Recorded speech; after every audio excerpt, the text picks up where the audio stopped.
Bonjour tout le monde. Beaucoup de gens veulent maîtriser et apprendre la langue française, mais ils ne savent pas comment. Ils se demandent comment apprendre facilement le français. J'en ai besoin pour travailler. Je voudrais moi aussi avoir de bonnes notes en français. Comment parler couramment français? J'aimerais pouvoir communiquer avec les gens en français, mais je n'arrive pas. Bref, vous vous dites, comment apprendre le français facilement en quelques jours? Tout d'abord, je vous dis que la phrase ou la question que vous venez de poser n'est pas correcte. J'effacerai facilement et en quelques jours. Vous allez me demander, est-ce que alors c'est difficile d'apprendre le français? Je vous répondrai que non, pas du tout. C'est accessible à tout le monde, quel que soit son âge, son métier ou son niveau d'études. Et je remplacerai cette question par comment apprendre le français efficacement. Eh bien, pour maîtriser cette langue, il faut de l'engagement, être motivé et il faut aussi de la continuité. Donc aujourd'hui, nous allons vous présenter quelques conseils qui sont très importants pour atteindre cet objectif. Soyez alors attentifs. Premier conseil, c'est la lecture. C'est le mot-clé. Il faut lire. Beaucoup lire. Apprenez à lire des livres, des journaux, des magazines, des revues. Lisez des contes pour enfants, même si vous n'êtes plus des enfants. Il y en a dans les bibliothèques, dans les librairies.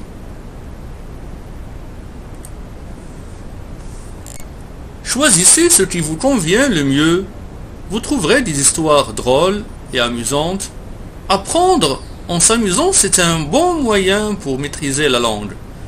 Des contes avec un vocabulaire simple et facile, accessible à tout le monde, même pour les débutants. Et puis, c'est vraiment pas cher. Il y en a qui me diront, je n'ai pas trouvé de librairie qui vend ce que tu viens de nous montrer, ou que je n'ai pas le temps d'aller chercher, ou que je n'ai pas l'argent nécessaire pour les acheter. Je leur réponds tout simplement qu'il y a maintenant ce que nous appelons le livre électronique en format PDF.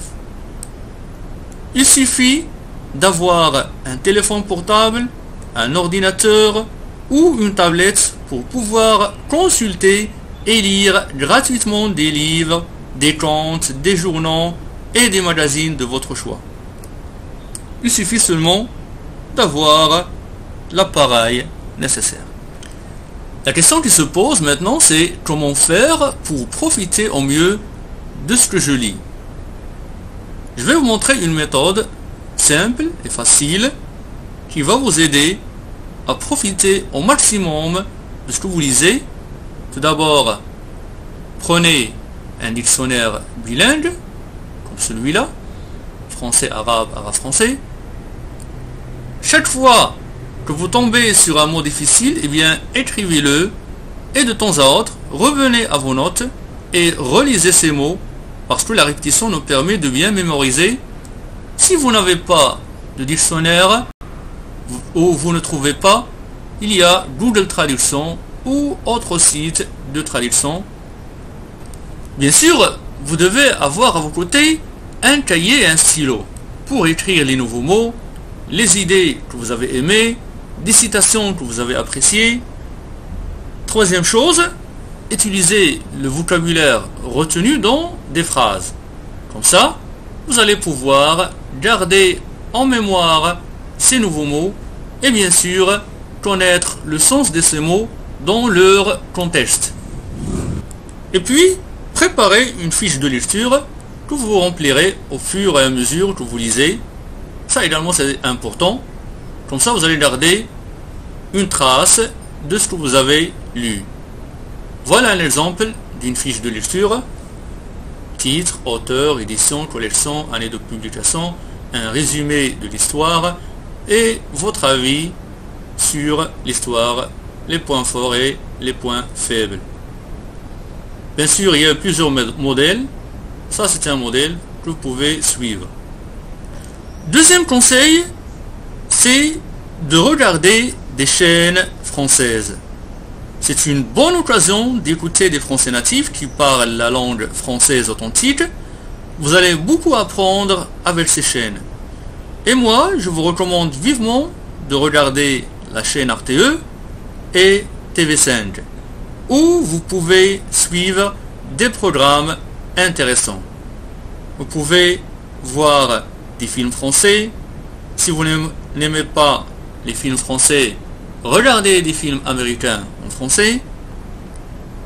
Regardez des émissions de télévision, des reportages, des documentaires sur les animaux, la nature, l'histoire. Si vous n'avez pas trouvé de chaîne française, vous n'avez pas de télévision, vous n'aimez pas regarder la télévision, eh bien, il y a tout cela sur YouTube ou bien d'autres plateformes du même genre. Troisième conseil, écoutez la radio. Les émissions, les informations, les reportages, écoutez la radio chez vous, en voiture, là où vous soyez, surtout qu'il y a maintenant des logiciels que nous pouvons installer sur nos téléphones portables. Habituez vos oreilles à beaucoup écouter la langue de la bouche des Français natifs. Cela vous aiderait à bien maîtriser la prononciation et les constructions, à acquérir du nouveau vocabulaire, bref, à améliorer votre langue. Quatrième conseil, les jeux éducatifs et les logiciels éducatifs. Vous allez pouvoir développer votre langue tout en vous amusant. Des outils qui sont très intéressants. Il y a aussi les sites éducatifs. Il y en a beaucoup, mais je vous recommande apprendre.tv5 monde. C'est un site qui est également très intéressant. Il contient des supports divers de tout genre, des textes, des coupures, des journaux, des vidéos, audio, selon les niveaux qui varient du débutant au niveau avancé. Sixième conseil, exercer la langue, pratiquer la langue, communiquer, parler avec des gens, trouver des partenaires avec qui parler et exercer la langue française. Essayez de faire des amis francophones qui maîtrisent bien la langue. Ils vont beaucoup vous aider. Vous allez beaucoup vous améliorer. Si vous ne trouvez pas dans votre entourage pour parler d'une manière directe, alors cherchez sur les réseaux sociaux pour trouver des partenaires avec qui vous pouvez communiquer et parler. Intégrez des groupes WhatsApp ou des pages Facebook pour échanger et communiquer. Septième conseil, n'ayez pas peur de faire des erreurs. Tout le monde fait des erreurs. Les erreurs sont un moyen pour apprendre. Il y a un proverbe français qui dit « C'est en forgeant qu'on devient forgeron. C'est en exerçant la langue qu'on arrive à la maîtriser et à l'apprendre. » Un enfant, un bébé qui veut apprendre à marcher, avant de marcher comme les grands, avant d'y arriver, il tombe plusieurs fois. Alors c'est pareil. L'erreur est normale. Il ne faut pas avoir peur de faire des erreurs. Parce que c'est un outil d'apprentissage. Dernier conseil, si vous avez les moyens, visitez les pays francophones. Cela vous permettrait de vous mettre dans des situations réelles où vous serez obligé de pratiquer la langue, de communiquer, d'exercer, de mettre en pratique vos connaissances de la langue et de les développer. C'est terminé pour aujourd'hui. Sur ce, je vous dis au revoir et bon